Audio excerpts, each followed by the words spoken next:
परम पूज्य गुरुदेव परम वंदनीय माता जी के सूक्ष्म संरक्षण में अभी तक हम लोगों ने लीलापत शर्मा जी की पुस्तक से स्वयं लीलापत शर्मा जी और वंदनीय माता जी के स्वास्थ्य के बारे में जाना था, उनके बारे में पढ़ा था कि किस प्रकार लीलापत जी का स्वास्थ्य खराब रहने लगा था और उनका ऑपरेशन भी हुआ था। परम वंदनीय माता जी ने उन्हें स्वप्न में ऐसे संकेत दिया था कि माता जी शरीर छोड़ने वाली हैं, परंतु किसी ने भी ये बात लीलापत शर्मा जी को नहीं बताई। किस लिए नहीं बताई? इसलिए कि वंदनीय माता जी ने सभी को ये निर्देश दे दिया था कि लीलापत को हमारे स्वास्थ्य के बारे में बिल्कुल न बताया जाए, क्योंकि वो परेशान हो जाएगा और उसकी खुद की तबीयत भी ठीक नहीं है, अभी ऑपरेशन होके चुका है। अब हम आगे का पढ़ते हैं कि लीलापत शर्मा जी के द्वारा लिखित पुस्तक में आगे क्या हुआ। लीलापत जी बताते हैं कि सभी हमसे कहने लगे कि पंडित जी आप मथुरा चले जाओ, आपका स्वास्थ्य ठीक नहीं है। हम विश्वास दिलाते हैं कि कल माता जी को हरिद्वार ले जाएंगे, फिर हम मथुरा चले जाएंगे। माता जी शांति कुंज चली गईं। एक दिन फ़ोन आया कि पंडित जी आपको आज ही हरिद्वार आना है। हम तुरंत हरिद्वार के लिए रवाना हो गए। वहाँ जाकर हमें पता चला कि माता जी का महाप्रयाण हो गया है। माता जी का पार्थिव शरीर जब हमने देखा तो हमारा हृदय इस असहनीय दुख से भर गया। ऐसा प्रतीत हुआ कि हमारा हार्ट फेल हो जाएगा। तुरंत ही अदृश्य शक्ति ने हमें झकझोड़ा। माता जी की आवाज़ सुनाई दी कि बेटा तू हिम्मत से काम ले, हमने अपनी शेष आयु तुझे दे दी है। जब तेरा ऑपरेशन आगरा में हुआ था तो मैं भी उसी बिस्तर पर जाकर के लेटी थी जिस पर तू लेटा था। मैंने तेरी सारी बीमारियां अपने ऊपर ले ली हैं बेटा। तुझे अभी मिशन का बहुत सा काम करना है, ये दायित्व तुम्हारे ऊपर है। मृत्युंजय भाई साहब ने कहा कि पंडित जी आप हम सब से बड़े हो और आप ही ऐसे हिम्मत हार जाएंगे तो इस मिशन का क्या होगा। फिर माता जी के दाह संस्कार के बाद हम मथुरा आ गए। हमारा ये निश्चित मत है कि वंदनीय माता जी ने हमारी आयु बढ़ाई है। ये जीवन उन्हीं का दिया हुआ है, अतः शेष जीवन का समय हम उन्हीं के कार्य में लगा देना चाहते हैं। अब हमें लगता है कि पूज्य गुरुदेव और वंदनीय माता जी सदा ही हमारे साथ हैं। परम पूज्य गुरुदेव ने सत्य प्रवृत्ति संवर्धन और दुष्प्रवृत्ति उन्मूलन के लिए सत्य सूत्रीय कार्यक्रमों की घोषणा की। आज युग निर्माण योजना विचार क्रांति अभियान के अंतर्गत चल रहे हैं, परंतु मूल रूप से रचनात्मक और संघर्षात्मक कार्यक्रमों के अंतर्गत सप्त सूत्रीय कार्यक्रम, जिनकी पूर्व घोषणा सन 1971 में की थी, उन्हीं कार्यक्रमों को पुनः गति देने के लिए पूज्यवर की प्रेरणा उपासना काल में हुई। गायत्री जयंती 1997 को प्रखर प्रज्ञा सजल श्रद्धा परम पूज्य गुरुदेव व वंदनीय माता जी के प्रतीक स्मारक, उनकी प्राण प्रतिष्ठा के अवसर पर देश भर के 10,000 प्राणवान युग सैनिकों ने इस कार्यक्रमों को गति देने के लिए शपथ पत्र भरकर समर्पित किए। हमने युग निर्माण योजना मासिक पत्रिका का जून माह का विशेषांक क्रांति विशेषांक के रूप में प्रकाशित किया, जिसकी लाखों प्रतियां क्षेत्रों में वितरित की गईं। अब चारों तरफ सृजन की दिशा में उल्लास पूर्वक युग सैनिक जुटे हुए हैं। इस क्रांति के चमत्कार विचार क्रांति के विस्तृत रूप में अगले दिनों में प्रत्यक्ष परिलक्षित होंगे कि किस तरह पूज्यवर की सूक्ष्म चेतना युग सैनिकों के माध्यम से युग परिवर्तन की विशाल योजना के अंतर्गत काम करा रही है तथा उज्जवल भविष्य के अनुकूल वातावरण विनिर्मित हो रहा है। उन 7 क्रांतियों के बारे में परिजनों के लिए संक्षेप में रूपरेखा प्रस्तुत की जा रही है। हर पाठक बंधु इसे ध्यानपूर्वक पढ़ें, सुने और कुछ संभव हो तो अपनी तरफ से इस दिशा में सहयोग के लिए प्रयत्नशील रहें। आगे लीलापत शर्मा जी ने यहाँ पर वो 7 आंदोलनों के बारे में बताया है, लिखा गया है। पहला, आस्तिकता संवर्धन आंदोलन। इसके अंतर्गत ईश्वर की सत्ता में विश्वास कर लेना ही आस्तिकता नहीं है। आज की परिस्थितियों में आस्तिकता एवं ईश्वर की नई प्रगतिशील व्याख्या करना अनिवार्य हो गया है। वस्तुतः आस्तिकता ईश्वरीय अनुशासन को अपने चिंतन, चरित्र और व्यवहार में कूट कर समाविष्ट कर लेने का नाम है। जो आस्तिक हैं वो भले ही मंदिरों, पूजा गृहों में न जाता हो, पर यदि परमात्म सत्ता का अनुशासन जीवन में उतारता है, सही ढंग से जीवन जीता है तथा सृष्टि को एक ईश्वरीय उद्यान मानकर उसकी सिंचाई करता है, वह सच्चे अर्थों में आस्तिक है। नास्तिक तो वो है जो बाह्य आडंबर कितने ही रचता हो, दिखता तो धार्मिक हो, पर जीवन के किसी भी कोने से आदर्शवाद, सच्चरित्रता, उत्कृष्टता का एक अंश भी न झलकता हो। घर घर आस्तिकता का वातावरण बनाने के लिए विभिन्न कार्यक्रम आंदोलन के रूप में तेजी से चलाए जा रहे हैं। अब आस्तिकता संवर्धन आंदोलन के अंतर्गत कौन से 10 आंदोलन है? वो है, पहला है घर घर में देव स्थापना, पंचदेव चित्र स्थापना। घर घर में देव स्थापना कराकर गायत्री साधना प्रारंभ कराने का प्रयास। दूसरा, मंत्र जप या मंत्र लेखन।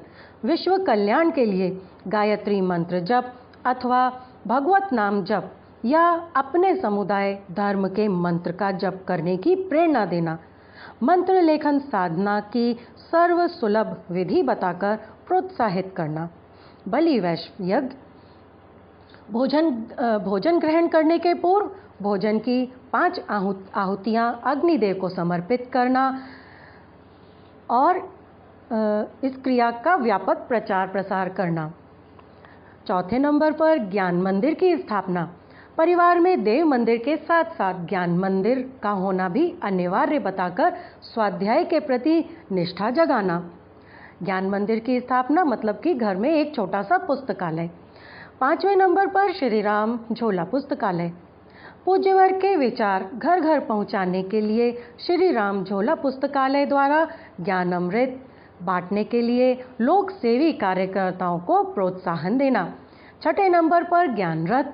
4 पहिए का पीला सुंदर मंदिर नुमा आकृति का ज्ञान रथ बनवाकर बिक्री द्वारा जन जन को साहित्य उपलब्ध कराना।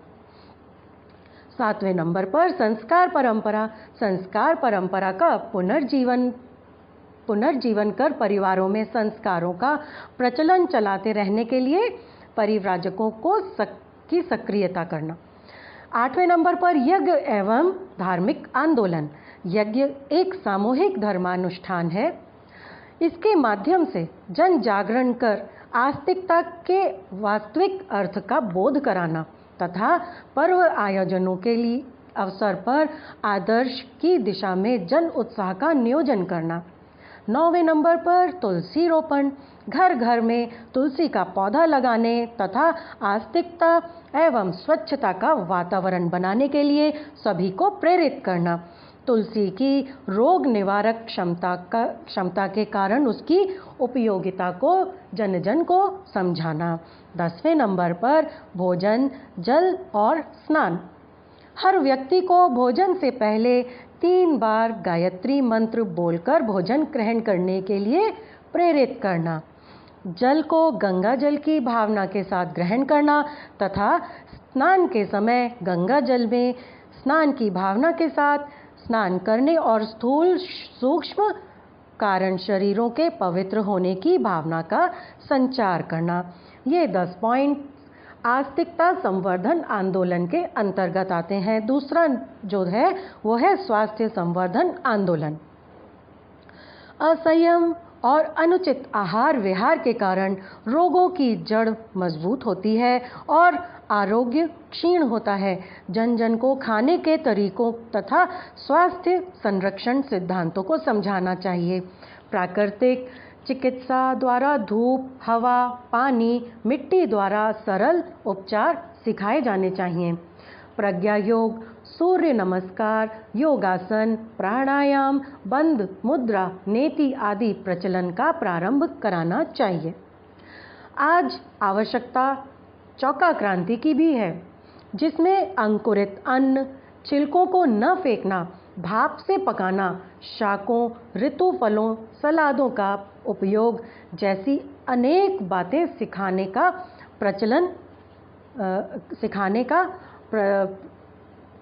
अनेक बातें सिखाई और प्रचलन में लाई जानी चाहिए। कसे हुए भारी कपड़ों की भरमार, सौंदर्य प्रसाधन, आभूषण जैसे सज्जा उपकरण आरोग्य की दृष्टि से कितने अहितकर हैं, ये पाठ हमें नए सिरे से पढ़ाना होगा। अत्यंत सरल, निरापद एवं उपयोगी वनौषधियों का चूर्ण विभिन्न रोगों से छुटकारा पाने के लिए बहुत लाभदायक सिद्ध होता है। इसका व्यापक प्रचार किया जाए। जड़ी बूटियों द्वारा स्वास्थ्य संरक्षण पुस्तक का स्वाध्याय कर बहुत से लोगों को लाभ दिलाया जा सकता है। शांतिकुंज हरिद्वार से वनौषधियों का चूर्ण प्राप्त किया जा सकता है। तीसरे नंबर पर है स्वास्थ्य संवर्धन पुस्तक माला। युग निर्माण योजना मथुरा द्वारा स्वास्थ्य संरक्षण हेतु स्वास्थ्य की हर समस्या पर उपयोगी साहित्य प्रकाशित किया गया है। इन्हें मंगाकर झोला पुस्तकालय द्वारा अथवा ज्ञान मंदिर स्थापित कर जन जन तक पहुंचाने का प्रयास अवश्य करना चाहिए। चौथे नंबर पर मानसिक स्वास्थ्य। मानसिक स्वास्थ्य भी जरूरी है। मन जीवन का केंद्र बिंदु है। इसे स्वच्छ बनाए रखने के लिए नियमित रूप से स्वाध्याय व सत्संग करना चाहिए। जिस प्रकार शरीर की रोज सफाई करना अनिवार्य माना जाता है, उसी प्रकार मानसिक रूप से स्वस्थ बने रहने के लिए सद्विचारों की झाड़ू से मन की सफाई करते रहना पड़ता है। ईर्ष्या, द्वेष, घृणा, काम, क्रोध, लोभ, मोह जैसे मनोविकारों को नियंत्रित करने के लिए सत्साहित्य का स्वाध्याय रामबाण औषधि है। मनोविकारों से हृदय रोग, मधुमेह, मानसिक अवसाद, तनाव, पागलपन, हिस्टीरिया, रक्तचाप तथा लकवा आदि घातक रोग जन्म लेते हैं। अतः पहले रोग मन में होता है, फिर तन में। ये सिद्धांत सुनिश्चित सत्य है। इनसे बचने के लिए पहले मन की चिकित्सा की जानी चाहिए। 5वें नंबर पर आत्मिक स्वास्थ्य। उपासना के माध्यम से हम अपने आत्मिक स्वास्थ्य को बनाए रख सकते हैं। आत्मा परमात्मा का अंश होने के कारण निर्मल एवं पवित्र होती है, लेकिन वातावरण से प्राप्त कषाय, कल्मश उस पर चढ़ जाते हैं, जो मलिनता की परत बना लेते हैं। उपासना द्वारा इसकी नियमित सफाई होती रहनी चाहिए। तीसरे नंबर पर कौन सा आंदोलन है? नारी जागरण। नारी देवत्व की मूर्तिमान प्रतिमा है। यूं दोष तो सभी में रहते हैं, सर्वथा निर्दोष तो परमात्मा ही है। नारियों में तात्विक दृष्टि से आत्मिक विशेषता है, उसकी आध्यात्मिक प्रवृत्ति। बेटी, बहन, धर्मपत्नी और माता के रूप में वो परिवार के लिए जिस प्रकार उदात्त आदर्शों से भरा पूरा जीवन यापन करती है, उसे देखते हुए ये कहा जा सकता है कि पुरुषार्थ प्रधान नर अपनी जगह ठीक है, पर आत्मिक संपदा की दृष्टि से वो नारी से पीछे ही रहेगा। नारी को प्रजनन का उत्तरदायित्व उठाने के कारण शारीरिक दृष्टि से थोड़ा दुर्बल भले ही रहना पड़ा हो, पर आत्मिक विभूतियों की बहुलता को देखते हुए वह ईश्वरीय दिव्य अनुकंपा की अधिक अधिकारिणी बनी है। अगले दिनों द्रुत गति से बढ़ता आ रहा है नवयुग निश्चित रूप एक मिनट लाइन छूट गई है। अगले दिनों द्रुत गति से बढ़ता आ रहा है नवयुग निश्चित रूप से आध्यात्मिक मान्यताओं से भरा पूरा होगा। शासन तंत्र, धर्मतंत्र, अर्थतंत्र, समाज तंत्र का सारा कलेवर उसी स्तर का पुनः निर्मित होगा। ऐसी स्थिति में नारी को हर क्षेत्र में विशेष भूमिकाएं निभानी पड़ेंगी। उज्जवल भविष्य को ध्यान में रखा जाए तो नारी जागरण अपने समय का सबसे बड़ा काम प्रतीत होगा। इस आंदोलन में आगे पहले नंबर पर युग निर्माण महिला मंडल का गठन करना चाहिए। फिर युग निर्माण योजना, युग शक्ति, गुजराती और अखंड ज्योति तथा साहित्यिक जीवनियाँ महिलाओं को अधिक रुचिकर होती हैं। ये साहित्य नियमित रूप से उन्हें पढ़ने को मिलता रहे तो उनका भावनात्मक स्तर पर निश्चित रूप से उल्लसित होता है और थोड़े दिनों में वो महिला संगठनों की गतिविधियों में योगदान देने लगती हैं। अतः नगर की शिक्षित महिलाओं की सूची तैयार कर उनके पास तीसरे पहर अवकाश के समय नवनिर्माण का साहित्य पढ़ने के लिए जाकर देने और वापस लेने का क्रम बनाकर महिला मंडल सक्रिय किए जा सकते हैं। थर्ड नंबर पर महिला मंडल द्वारा साप्ताहिक सत्संग का आयोजन। फोर्थ नंबर पर मूढ़ मान्यताओं, अंधविश्वासों, कुरीतियों, सामाजिक विकृतियों ने भारतीय समाज को किस तरह पददलित किया है और जिनके प्रहार से नारी जाति को कितनी भारी क्षति उठानी पड़ी। अब उनका समाधान, निराकरण, उन्मूलन कैसे हो सकता है? ये दार्शनिक पक्ष नारी शिक्षा योजना का अविच्छिन्न अंग माना गया है। कहना न होगा कि आज की सुशिक्षित लड़कियों को बेकार का दिमागी बोझा तो बहुत ढोना पड़ता है, पर काम में आने वाली व्यवहारिक जीवन में उपयोगी व आवश्यक जानकारियों से वंचित रहना पड़ता है। नामकरण, मुंडन, अन्नप्राशन जैसे संस्कार महिलाएं परस्पर मिलजुल कर शास्त्रीय विधि से कर सकती हैं और उनके साथ जुड़ी हुई शिक्षाओं के आधार पर उस परिवार में एक नई विचारधारा और जीवन शैली का प्रवाह बहाया जा सकता है।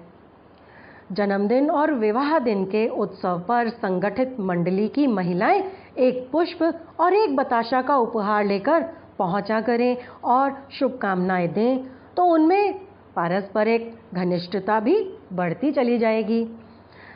नारी पर से प्रतिबंध अविलंब हटाए जाएं, उसे पर्दा प्रथा से मुक्त कराने के उपायों को कार्य रूप में परिणत किया जाए। नारी को समाज की सेवा करने के लिए घरेलू बंधनों से थोड़ा अवकाश दिया जाए, उसे सार्वजनिक सेवा के क्षेत्र में प्रवेश करने दिया जाए। जो लोग नारी उत्कर्ष के महत्व को समझते हैं तथा भारत के आधे जन समाज की अपंग स्थिति को दूर करना चाहते हैं, उनके लिए प्रथम कार्य यही करने का है कि अपने घर की नारियों में इस ओर रुचि उत्पन्न करें, उन्हें योग्य बनाएं, आगे बढ़ाएं और प्रोत्साहित करें, मार्गदर्शन और सहयोग करके उन्हें कार्यक्षेत्र में उतारें। नारी शिक्षा का प्रचलन आवश्यक है। भारतीय नारी को तीसरे पहर का अवकाश रहता है। उस समय गली गली, मोहल्ले मोहल्ले महिलाएं पाठशालाएं चला सकती हैं। थोड़ा प्रयत्न करने पर मोहल्ले में ऐसी पाठशालाएं स्थापित की जा सकती हैं। उन्हीं में से कोई सुशिक्षित नारी पढ़ाने सिखाने का उत्तरदायित्व अपने स्वयं उठा ले तो महिला मंडल में सम्मिलित है। अच्छा, जो महिला मंडल की ही जो सुशिक्षित नारी है वो पढ़ाने का और सिखाने का काम अपने जिम्मेदारी पर उठाए। चौथे नंबर पर कौन सा आंदोलन है? सत्व प्रवृत्ति संवर्धन, दुष्प्रवृत्ति उन्मूलन। देव और असुर दोनों तत्वों ने से मिलकर मनुष्य बना है। उसमें ईमान भी रहता है और शैतान भी। परिस्थितियां इन्हें विकसित करती हैं। यदि अच्छा वातावरण मिले तो देव तत्व और ईमान का विकास होता है, सज्जनता और महानता की वृद्धि होती है।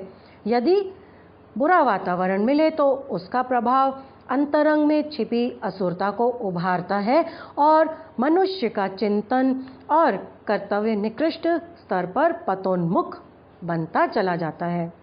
समाज का नेतृत्व करने वाले प्रबुद्ध लोगों का काम है कि वो ऐसा वातावरण बनाएं, ऐसा आंदोलन चलाएं जिसमें आदर्शवाद का अवलंबन करने वाले व्यक्तियों को कम से कम सामाजिक सम्मान का लाभ तो मिल सके। सत प्रवृत्तियों को उभारने के लिए, सद्भावनाओं को प्रोत्साहित और पुरस्कृत करने के लिए कुछ नहीं किया गया, जबकि होना ये चाहिए था कि जितना दुष्टता का दमन पर ध्यान दिया जाता है, कम से कम उतना ध्यान तो सज्जनता को सराहने और आदर्शवादी सत्साहस को पुरस्कृत करने के प्रयत्न पर भी दिया जाता। अपराध और दंड ये निदेशात्मक पक्ष हैं। उसके भी महत्वपूर्ण पक्ष वो हैं जिसे विधेयात्मक करना भी उतना ही आवश्यक है जितना अनैतिकता को दंडित करना। अनीति विरोधी वातावरण बनाने के लिए लोकमत को संगठित व प्रखर होना चाहिए। इस प्रयोग को हमें अपने घरों से आरंभ करना चाहिए। जिन बच्चों की परिजनों की गतिविधियां प्रशंसनीय हो, उन्हें समुचित सहयोग, समर्थन, प्यार, सम्मान और पुरस्कार मिलना चाहिए। भूल करने वालों, कुमार्ग पर चलने वालों की उपेक्षा की जाए। भत्सरना, ताड़ना, असहयोग आदि परिस्थिति अनुसार वह क्रम अपनाया जाए जिससे कुमार्गगामी को अपने कार्य से परिवार की नाराजगी और भत्सरना का परिचय मिले।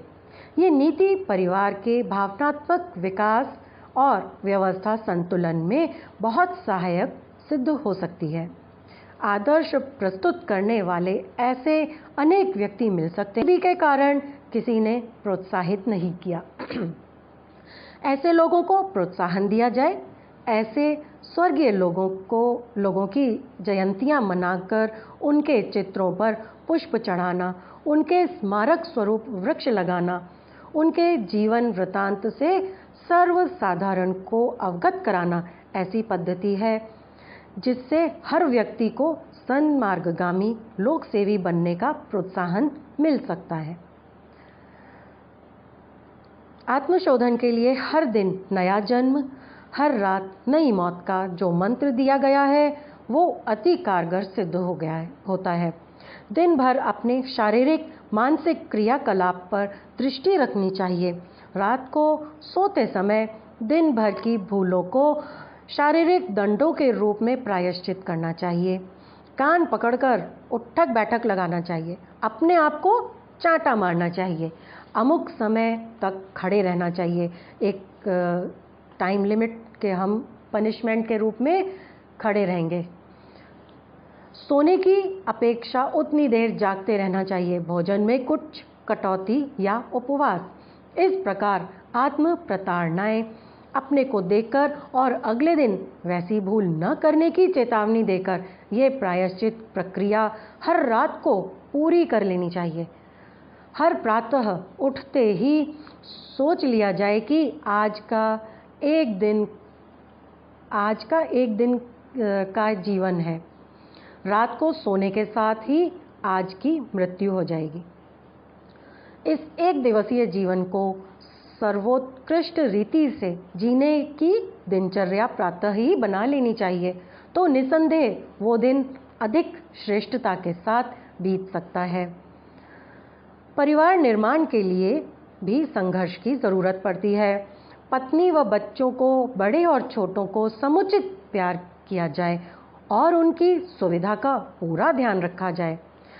पर साथ ही कड़ी नज़र इस बात पर भी रखी जाए कि परिवार का कोई सदस्य कुमार्गगामी, व्यसनी, दुर्गुणी या अनाचारी तो नहीं बन रहा है।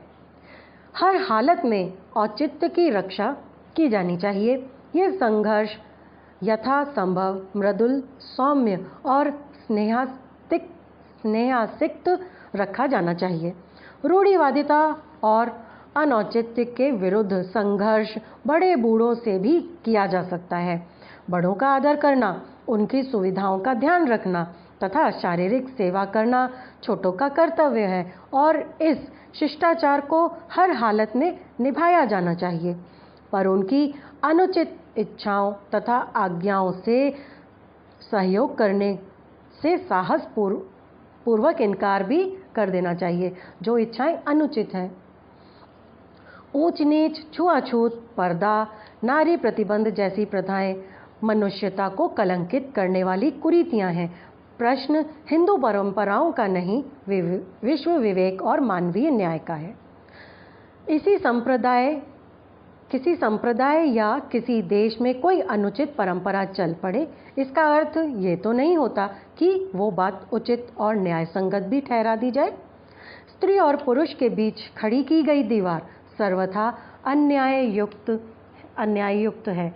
पर्दा, विधवा का पुनर्विवाह आदि प्रतिबंध यदि उचित हैं तो नर नारी दोनों का समान रूप से लागू होना चाहिए।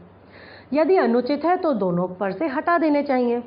इस प्रकार कन्या और पुत्र के बीच बरता जाने वाला भेदभाव किसी भी दृष्टि से न्यायसंगत नहीं है। ये मूढ़ मान्यताएं हिंदू समाज में गहराई तक जड़ जमाए बैठी हैं। अनाचारी तत्वों के प्रति समाज में घृणा, असहयोग, विरोध, प्रतिरोध व संघर्ष की प्रवृत्ति उत्पन्न करनी चाहिए। 5वें नंबर का आंदोलन है कुरीति उन्मूलन आंदोलन। समाज में सभी व्यक्ति विवेक से काम लेकर अपने कार्यों का निर्धारण नहीं करते। अधिकांश व्यक्ति परंपरावादी होते हैं और प्रचलित रीति रिवाजों के बिना तर्क की कसौटी पर कसे अपनाते हैं।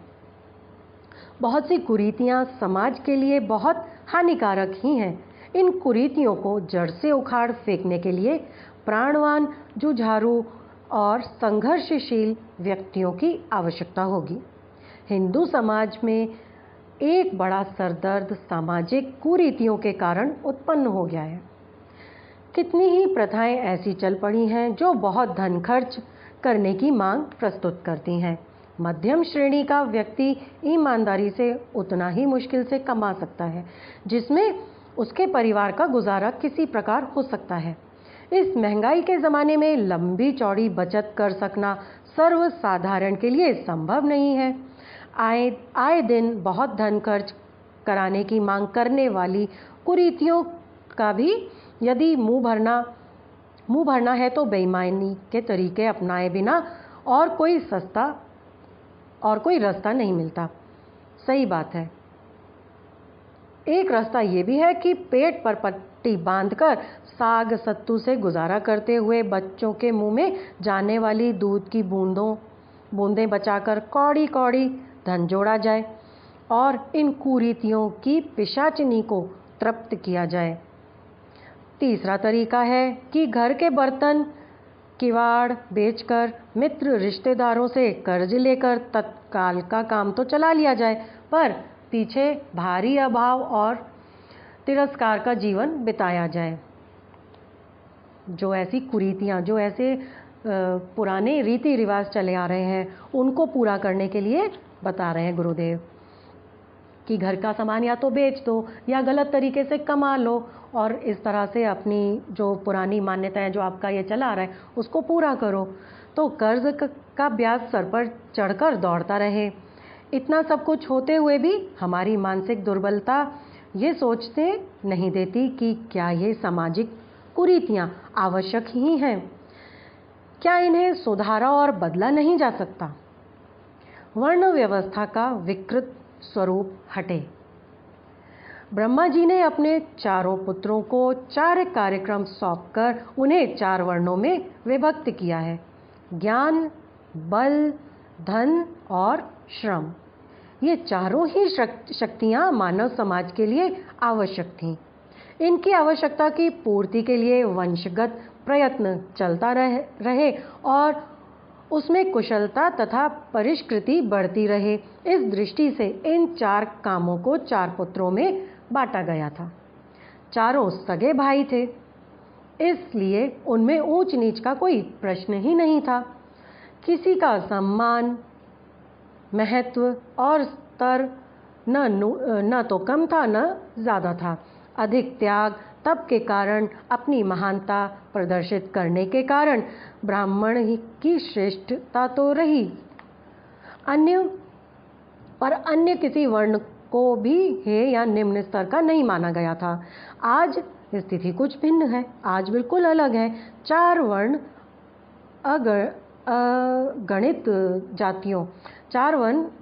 अगणित जातियों उपजातियों में बट गए हैं और इससे समाज में भारी अव्यवस्था और फूट फैल गई है। यहाँ तक कि एक ही वर्ण के लोग अपनी उपजातियों में ऊंच नीच की कल्पना करने लगे हैं। ये मानवीय एकता का प्रयत्न अपमान है। व्यवस्थाओं या विशेषताओं के आधार पर वर्ण जाति रहे पर ऊंच नीच की मान्यता को स्थान न मिले। बाल विवाह अनमेल विवाह, बाल विवाह की भत्सना की जाए और उनकी हानियां जनता को समझाई जाए। स्वास्थ्य, मानसिक संतुलन, आगामी पीढ़ी और जीवन विकास के प्रत्येक क्षेत्र पर इसका बुरा असर पड़ता है। अनमेल विवाहों को भी रोका जाना आवश्यक है। भिक्षा व्यवसाय की भत्सना, समर्थ व्यक्ति के लिए भिक्षा मांगना उसके आत्मगौरव और स्वाभिमान के सर्वथा विरुद्ध है। आत्मगौरव खोकर मनुष्य पतन की ओर चलता है। खेद है कि भारतवर्ष में यह वृत्ति बुरी तरह से बढ़ गई है। जो लोग सर्वथा अपंग, असमर्थ हैं, जिनके परिजन या सहायक नहीं हैं, उनकी आजीविका का प्रबंध सरकार को या समाज के दान से संस्थाओं को स्वयं करना चाहिए, जिससे इन अपंग लोगों को बार बार हाथ पसार कर अपने स्वाभिमान से खोना न पड़े और बचे हुए समय में वो कुछ उपयोगी कार्य कर सकें। अच्छा हो ऐसी सेवाभावी संस्थाएं जगह जगह खुल जाएं और उदार लोग उन्हीं के माध्यम से वास्तविक दीन दुखियों की सहायता करें। इसके आगे मृत्यु भोज की व्यर्थता। किसी के मरने के बाद उस घर में 2 सप्ताह के भीतर विवाह शादियों जैसी दावत का आयोजन होना दिवंगत व्यक्ति के प्रति अपमान है। दावतें तो खुशी में उड़ाई जाती हैं। मृत्यु को शोक का चिन्ह मानते हैं तो फिर दावतों का आयोजन किस उद्देश्य से? मृतक के मित्रों और संबंधियों के लिए भी ये उचित है कि इस क्षतिग्रस्त परिवार की कोई सहायता न कर सकते हो तो कम से कम दावतों की सलाह देकर उनका आर्थिक अहित तो न करें। मृतक की आत्मा को शांति देने के लिए धार्मिक कृत्य कराए जाएं। ऐसे शुभ कार्यों में जिनसे मानवता की कोई सेवा होती हो, श्राद्ध के उपलक्ष्य में कितना ही बड़ा दान किया जा सकता है, वो सच्ची श्रद्धा का प्रतीक होने से सच्चा श्राद्ध कहा जा सकता है। जनसंख्या वृद्धि पर नियंत्रण। आगे बता रहे हैं कि किस तरह से इसके ऊपर भी जनसंख्या वृद्धि पर नियंत्रण किया जाए। अंधाधुंध बच्चे पैदा करने और परिवार बढ़ाने के सामूहिक दुष्परिणाम आज हम सबके सामने हैं। स्वास्थ्य की समस्या, शिक्षा की समस्या, निवास की समस्या, क्या व्यक्ति, क्या समाज और क्या राष्ट्र अब अगणित समस्याओं से ग्रस्त है। अपने व्यक्तिगत, समाज, राष्ट्र और विश्व हित की दृष्टि से जनसंख्या को सीमित व नियंत्रित रखा जाना आवश्यक है। भुखमरी, अकाल, महंगाई, भ्रष्टाचार आदि अभिशाप भुगतने पड़ रहे हैं। संसार को नियमित रखने के लिए प्रकृति जोर मारती है और उसे विनाश के ही लक्षण उससे विनाश के ही लक्षण दिखाई देते हैं। इसलिए मनुष्य स्वयं उस समस्या को सुधारने का प्रयत्न करे। ये सबसे अच्छी और फायदे की बात हो सकती है। बलि प्रथा। धर्म ग्रंथों में जिन देवी देवताओं का वर्णन है उनकी संख्या भी पर्याप्त है। उन पर उतने से भी संतोष न करके लोगों ने जाति जाति के, वंश वंश के, गांव गांव के इतने अधिक देवता गढ़ लिए हैं कि बड़ा आश्चर्य होता है। उन पर मुर्गे, अंडे, भैंसे, बकरे, सूअर आदि को मार के चढ़ाया जाता है। बलि प्रथा ये कैसी विडंबना है कि दया और प्रेम के लिए बने हुए देवता अपने ही पुत्र, पशु और पक्षियों का खून पिएं। अतः इस प्रथा को भी बंद कराने के लिए प्रेरणा देनी चाहिए। 7वें नंबर पर भूत प्रेत और जादू टोना। भूत प्रेतों का मानसिक भ्रम पैदा करके सयाने, दीवाने और ओझा लोग भोली भाली जनता का मानसिक और आर्थिक शोषण बुरी तरह से करते हैं। मानसिक रोगों, शारीरिक कष्टों और दैनिक जीवन में आती रहने वाली साधारण सी बातों को भूत की करतूत बनाकर व्यर्थ ही भोले लोगों को भ्रमित करते हैं। उस भ्रम का इतना घातक प्रभाव पड़ता है कि कई बार तो जीवन संकट तक उपस्थित हो जाता है। आजकल भी लोग इन चक्करों में पड़े रहते हैं कि भूत चढ़ गया है, जादू टोना हो गया है। ये सब कुछ नहीं होता। 8वें नंबर पर अशिक्षा का निवारण। राष्ट्रीय प्रगति के लिए अशिक्षा का निवारण नितांत आवश्यक है। इस प्रयोजन को पूरा करने में सरकारी और गैर सरकारी क्षेत्र पूरी तरह से जुट जाएं, एक दूसरे का पूरा सहयोग करें तो समय की अति महत्वपूर्ण आवश्यकता को सरलतापूर्वक किया जा सकता है। प्रौढ़ अशिक्षितों में से अधिकांश आजीविका उपार्जन में व्यस्त होते हैं, इसलिए उनके अवकाश के समय ही शिक्षा व्यवस्था की बात सोची जा सकती है। पुरुषों के लिए वो समय रात्रि का हो सकता है। उनके लिए प्रौढ़ रात्रि पाठशालाओं का प्रबंध होना चाहिए। महिलाओं को भोजन बनाने व अन्य गृह कार्यों से थोड़ी सी फुर्सत पाने का समय तीसरे पहर का होता है। उनके लिए प्रौढ़ महिला पाठशालाएं मध्याह्न में 2 से 5 बजे के बीच में 3 घंटे तक चलाई जा सकती हैं। 9वें नंबर पर पर्दा प्रथा। हमारे अपने देश में कभी भी पर्दा प्रथा प्रचलित नहीं रही है। प्राचीन काल में स्त्रियां सभी क्षेत्रों में काम करती थीं और उन्हें विद्या, अध्ययन, योग्यता, अभिवर्धन और अपनी प्रतिभा से समाज को लाभ पहुंचाने की पूरी छूट थी। उन्हें कहीं किसी प्रतिबंध में नहीं रहना पड़ता था। इस घातक परंपरा का समूल नष्ट करने के लिए किसी स्त्री से घूंघट खुलवा देना या पर्दा न करने के लिए तैयार कर देना भर ये पर्याप्त नहीं है। वस्तुतः इसके लिए तो महिलाओं में आत्मविश्वास जागृत करने के व्यवहारिक प्रयास करने चाहिए ताकि वो स्वयं को आश्रिता, संरक्षिता या अबला नहीं वरन समर्थ, स्वावलंबी और परिस्थितियों की चुनौती स्वीकार कर सकने वाली अनुभव करने लगें। इस प्रकार उनमें आत्मविश्वास का जागरण करना चाहिए। पर्दा प्रथा उस समय चली थी जब यवन लोग बहू बेटियों पर कुदृष्टि डालते और उनका अपहरण करते थे। अब ऐसी परिस्थितियां नहीं रहीं तो पर्दा प्रथा भी अनावश्यक हो गई। इसको भी हटा देना चाहिए।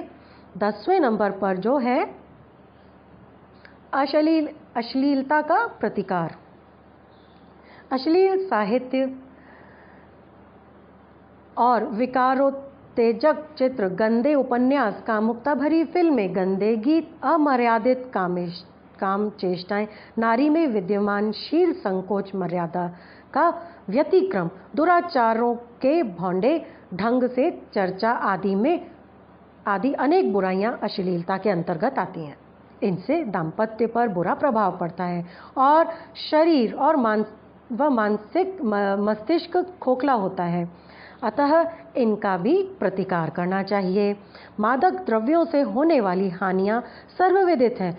इधर हमारे देश की युवा पीढ़ी में राष्ट्र के नवनिर्माण का उत्तरदायित्व जिसके कंधों पर है, वह कुप्रवृत्ति तेजी से बढ़ती चली आ रही है। युवावस्था में जब शरीर के अंग प्रत्यंग विकास कर रहे होते हैं, जीवनी शक्ति बढ़ रही होती है, तभी मादक द्रव्यों का कुप्रभाव उन्हें निष्क्रिय और अशक्त करने लग जाता है। यह सोचनीय स्थिति है। इसके लिए भी कार्यक्रम चलाना चाहिए।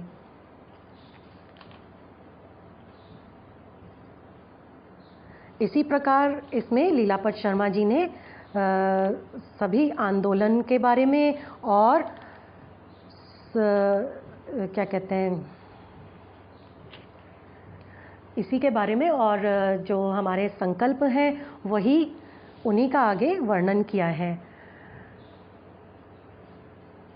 आइए हम गुरु चरणों में दोनों हाथ जोड़कर श्रद्धा से शीश झुकाकर नमन करते हैं।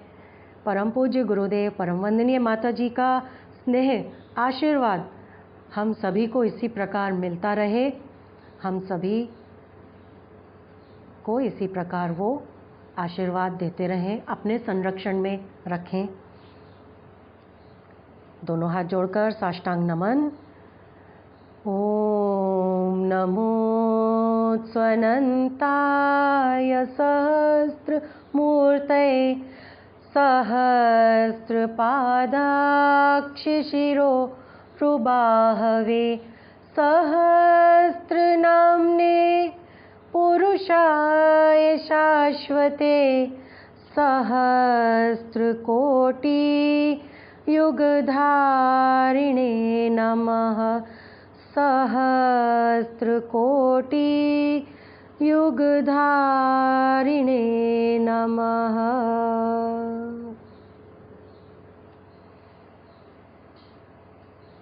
अब हम सभी गायत्री महामंत्र के द्वारा 5 मंत्राहुति देंगे। सभी के उज्जवल भविष्य और सद्बुद्धि की प्रार्थना करते हुए सभी की आध्यात्मिक उन्नति के लिए। ओम भूर्भुवः स्वः तत्सवितुर्वरेण्यं भर्गो देवस्य धीमहि धियो यो नः प्रचोदयात् स्वाहा। इदं गायत्र्यै इदं न मम। ओम भूर्भुवः स्वः तत्सवितुर्वरेण्यं भर्गो देवस्य धीमहि धियो यो नः प्रचोदयात् स्वाहा। इदं गायत्र्यै इदं न मम। ओम भूर्भुवः स्वः तत्सवितुर्वरेण्यं भर्गो देवस्य धीमहि धियो यो नः प्रचोदयात् स्वाहा। इदं गायत्र्यै इदं न मम। ओम भूर्भुवः स्वः तत्सवितुर्वरेण्यं भर्गो देवस्य धीमहि धियो यो नः प्रचोदयात् स्वाहा। इदं गायत्र्यै इदं न मम। ओम भूर्भुवः स्वः तत्सवितुर्वरेण्यं भर्गो देवस्य धीमहि धियो यो नः प्रचोदयात् स्वाहा। इदं गायत्र्यै इदं न मम। महामृत्युंजय मंत्र द्वारा 5 मंत्राहुति देंगे। सभी के उत्तम स्वास्थ्य और दीर्घायु की प्रार्थना करते हुए, सभी के रोग मुक्त होने की प्रार्थना करते हुए।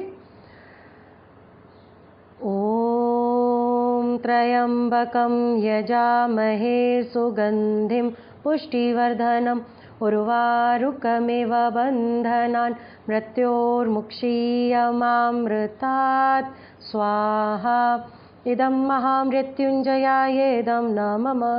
ॐ त्र्यम्बकं यजामहे सुगन्धिं पुष्टिवर्धनम् उर्वारुकमिव बन्धनान् मृत्योर्मुक्षीयमामृतात् स्वाहा। इदं महामृत्युञ्जयायेदं न मम। ॐ त्र्यम्बकं यजामहे सुगन्धिं पुष्टिवर्धनम् उर्वारुकमिव बन्धनान् मृत्योर्मुक्षीयमामृतात् स्वाहा। इदं महामृत्युञ्जयायेदं न मम। ॐ त्र्यम्बकं यजामहे सुगन्धिं पुष्टिवर्धनम् उर्वारुकमिव बन्धनान् मृत्योर्मुक्षीयमामृतात् स्वाहा। इदं महामृत्युञ्जयायेदं न मम। ॐ त्र्यम्बकं यजामहे सुगन्धिं पुष्टिवर्धनम् उर्वारुकमिव बन्धनान् मृत्योर्मुक्षीयमामृतात् स्वाहा। इदं महामृत्युञ्जयायेदं न मम। शांति पाठ। सर्वत्र शांति ही शांति व्याप्त हो, सभी का जीवन मंगलमय हो, सभी सुखी हो। आइए शांति पाठ करते हैं। ॐ द्यौः शान्ति अन्तरिक्षगं शान्तिः पृथिवी शान्तिरापः शान्ति औषधयः शान्तिः वनस्पतयः शान्तिर्विश्वे देवा शान्ति ब्रह्म शान्तिः सर्वगं शान्तिः शान्तिरेव शान्तिः सामा शान्तिरेधि। ॐ शान्तिः शान्तिः शान्तिः। सर्वारिष्ट सुशान्तिर्भवतु। जय गुरुदेव। प्रणाम सभी को। सभी लोग ज्योति अवतरण साधना में और नाद योग साधना में आने का प्रयास कीजिएगा। आज हमारी परम पूज्य गुरुदेव के मार्मिक संस्मरण ये वाली पुस्तक आज हमारी पूरी हो गई है। अब हम देखते हैं गुरुदेव हमें कौन सी दूसरी वाली स्टार्ट कराते हैं। चलिए हम लोग मिलेंगे सभी 1:30 बजे ज्योति अवतरण साधना में। सभी को धन्यवाद।